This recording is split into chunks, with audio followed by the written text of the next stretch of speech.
this is the 5th and final part of the Sandship, and in this part we're going to obviously be fighting the boss, but here's what blows my mind. When we rescued the crew, they told us we had to go to the control ship to take control of the ship. The control ship? The control room, sorry. The control room to take control of the ship. So the control ship in the control ship? But as soon as we get down to the control room, this boss attacks us, and we immediately run back out. Yeah, what's the point of even going down there? And never go back in there! I'm like, what are we going to do down there? I don't know. We spend the whole dungeon in the one room, a.k.a. the boss room. Yeah. And then we don't even do anything really in the boss room. I don't think we spent 20 seconds in Right, we're more like the crew. We're like cowards. We go in there, and then we run out. I know. It just didn't make any sense to me, and it didn't really dawn on me the first time through. But then I'm like, that doesn't make any sense. But I really did like this boss. It kind of is a little bit ridiculously looking, but I love the whole. Actually, reminds me of my football days back in high school, right there. Just linebacker, just getting plowed. Yeah, I love this approach to the boss. That's what I was gonna say. Yeah, it's just such like. The ship is flooding. It starts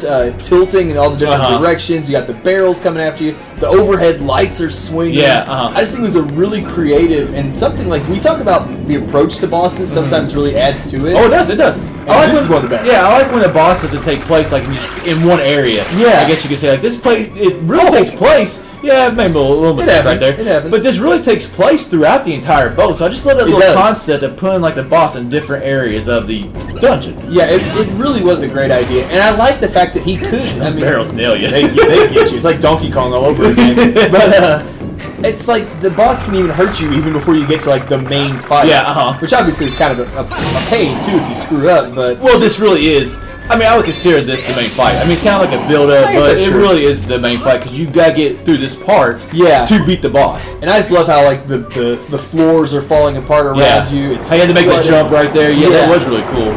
It just adds a nice little not drama, but a nice little cinematic touch to it. I mean, I think it could have made just like I don't really feel like it could have died like in that lead up right there. Of course not. No. But it would have been cool if they would have made it feel like you could die right there. Especially when the tentacle grabbed you and tore you all the way out of the Yeah. But I knew that was coming too, and I still got it. Now here's my question: what preparations are we gonna make right here? Like, is there a shop like somewhere like in this area feed? Like, what the heck? It's flooded below. Like, what the heck can we do right there to make preparations? I guess you can stand there and drink a potion. You know, I really didn't hate feed that much. I know you did. Oh, but. God. Right there, it kind of got to me. I love, though, the view that we just got as soon as we walked out, and you saw the entire ship was already broken in half. Like, you see the other half of it across the way. Yes. And then the debris falling down closes the door, and I thought that was a cool way of like, locking... Never even noticed that. Yeah, it, like, quote-unquote, locks you into that boss fight. It's nice touches. And here we were talking about, like, I actually do kind of like this boss. I think it's a very epic boss, kind of a little bit harder boss. Yeah, it comes out, and it looks like Celia. I think it's Celia. I can't really say I've watched Monsters, Inc., but it looks like a boss from Monsters, Inc. He's always the Monsters, Inc. boss. Yeah, which I think is Celia, but I'm not positive on that. And I will say, like, he's huge, which looks impressive, but he does kind of look goofy. And I think that really just detracted from it, to be honest with you, because, like, you're kind of going up, like, the whole, the whole ship. The whole ship, and, like, he actually sounds pretty tough and pretty, you know, mean and big and huge and intimidating. And, like, when you see tentacles coming at you from every direction, like kind of like that. But, like, the whole way up the ship, you think he's going to be, like, I always thought like the Kraken from the Pirates of the Caribbean. Ooh, that would be cool. That would be cool looking. Like just something evil looking. And this guy just, I don't know if it's the mop of hair or the one. It's the mop of hair. It's the mop. The one eye doesn't bother me because we've had a lot of bosses in Zelda games that have one eye, so that didn't bother me at all. Now I absolutely hate this first stage right here. Just like, well, first of all, I couldn't get my Skyward Strike. Like the easiest way we talked about this. Actually, we didn't. That's the final boss fight. So we've talked about it. Yeah, we talked off the record, but like. One of the easier ways like to get the Skyward Strike is actually swing sideways first and then put your sword up. And at this time, I did not know that. No. And then I had problems. Like I kept on doing it vertical, like right there. I couldn't do it sideways. And just struggle the motion controls right here, really. I can't even laugh at you though because I at this point had totally forgotten that you could even send a horizontal.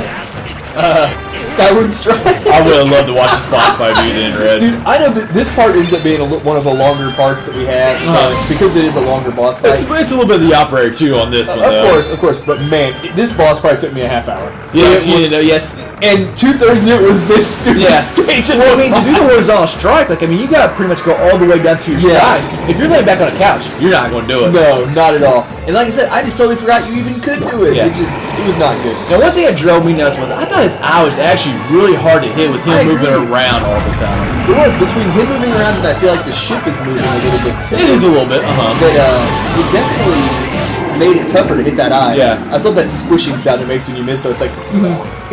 Now, here's what, like, you know, he already looks ridiculous, but this boss has man boobs. He literally has man boobs. Look at him. Yes, he does. When he comes back out, you get a good face full of I never noticed that until now. He has man boobs. It's not the best look for him. No, it's not. He's going on a diet. Yeah, I hate this part right here. And obviously, I think you gotta do it 3 times. And obviously, there's more tentacles that come faster every single time. Yeah, and I think the key really is to go after the ones that as soon as they pop up. Yeah. So the problem is you get the ones around them that are still going to try to grab you. So I would have a lot of problems with, like, I'd be ready to hit one, and then one would bust out from right underneath. Yep. Now, this is not something you can enjoy, like, while you're actually playing this. And we've not really talked about the view in this commentary series yet, but just the view. I'm joking, honestly, but like, you know, now we're sitting here commentating, you really get to appreciate like what's kind of back behind it. Yep.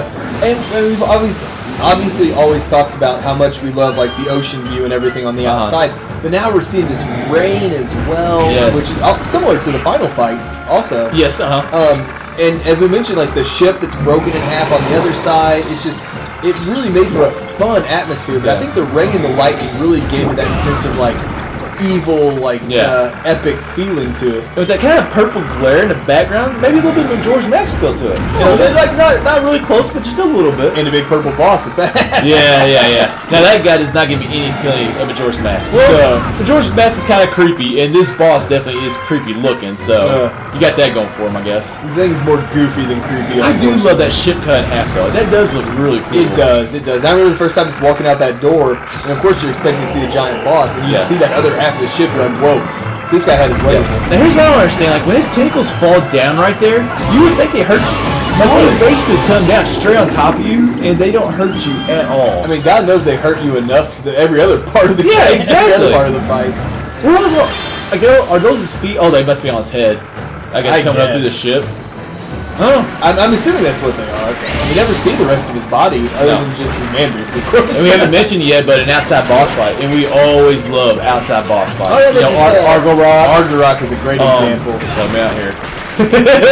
Gaining from Ocarina of Time. Ganondorf, Demise. There's some more. Yeah, Demise definitely later on. There aren't a lot of outdoor boss fights, so usually you're in like the very depths of the dungeon at that point. It just always feels like you got a bigger arena when you're outside. Exactly. And like I said, I'm a sucker for like the rain and the lightning. It makes it feel more... It's simple but effective is what I always say. It really is. There should be more outdoor boss fights. There really should. Maybe next Zelda game, which I think they're going to announce next week. But at the time we're commentating this, we're supposed to announce a new Zelda Wii U game.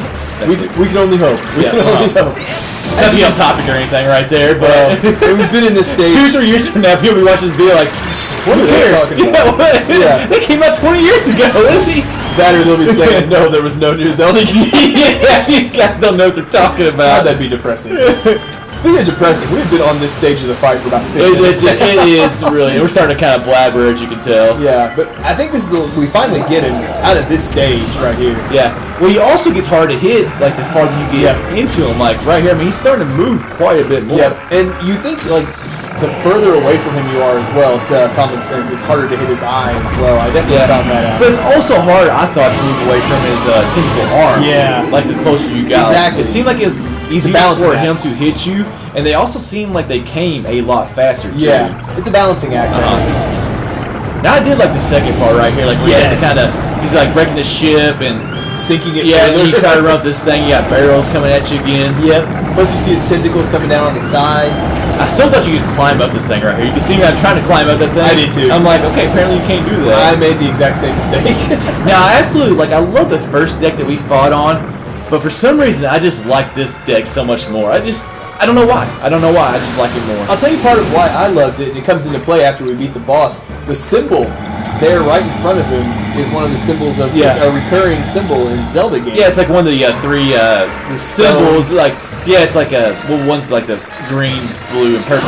It's like blue, and red. It's like the blue one. Yeah. And it's been a recurring symbol in Zelda games, and I loved having it right there. And once we beat the boss, that's where like the goddess thing comes out. Man, I hate this snake part right here. I absolutely hate this part. He does make such an intimidating sound. Yeah, he does. He really. I mean, everything about him is great. Just the way he looks. Yeah. That's the only bad part about this boss. Yeah.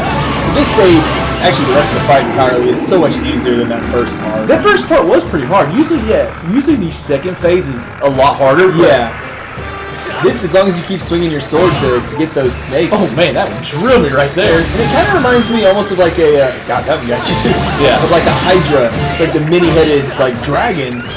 From like mythology that like when you cut off one of their heads, like two grow back in its place. I feel like every time you slice one of his, more of them are coming at you. I just remember the first time I saw the snakes, I was like, okay, I quit. I'm done with this boss. I'm not going on anymore. I'm just lucky I didn't quit before I got to the snakes. That first stage was brutal. Yeah, it was brutal. Like I said, what kind of drove me nuts was just they kept on popping up from under me, just constantly.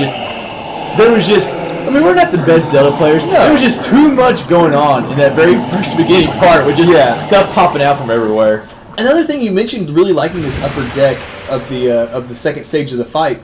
I love it almost looks like a giant captain's wheel, like the pattern. On the ground. That is true. Very nice. I don't know if you noticed this, but they also changed the view in the background. Like right there, you can see the pirate stronghold. Yeah. And I think in the other one, there's also Skipper's Retreat right there to the left. And I think in the other one, they didn't have that same view.